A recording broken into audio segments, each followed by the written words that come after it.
You might think there are some personalities that are better than others in the workplace.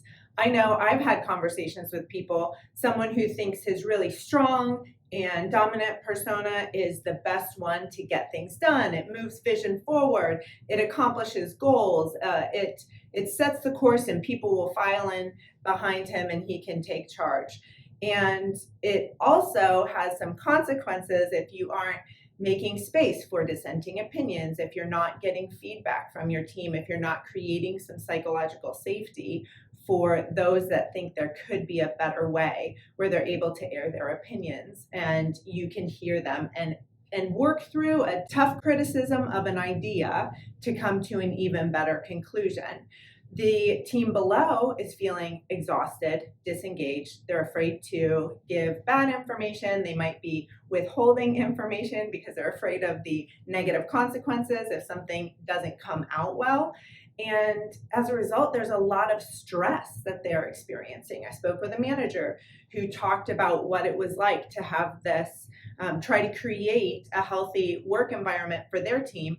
And above them, the organization was more aggressive and more activity driven, less outcome driven. And as a result, that manager is experiencing high levels of stress, great fatigue and exhaustion, and even to the point of sickness. It is so stressful, is making that manager sick.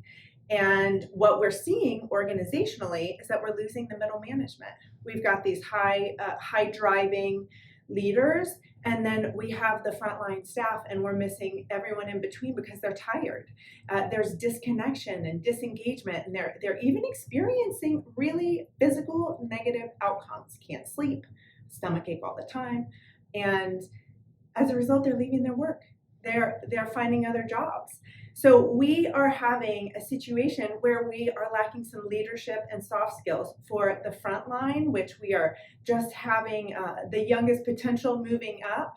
And also we are hearing from managers that they are struggling to grow self-awareness on their teams. How do we build that inside of our organization, especially when we're feeling like leadership is not operating in it?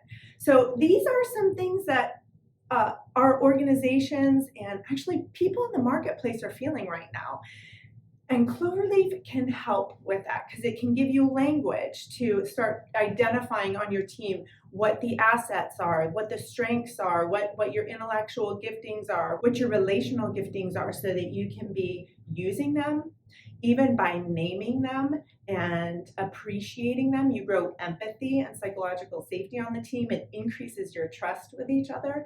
And if you can find a way to use those, people will feel more satisfied, their performance will increase, and their engagement at work will increase as well. So for managers that are really struggling to find a way to create more trust so that they can hit the business goals and they can also see their people grow through self-awareness, Cloverleaf has the daily activities of practicing coach tips, of using the content on the dashboard about how our team works, who's inside my circle, who's on my quadrant, who's opposite, what are the opposing talents that they have, how can they help me to do my job better as a thought partner or as a business partner on tasks, so we can get more done with less time and less effort.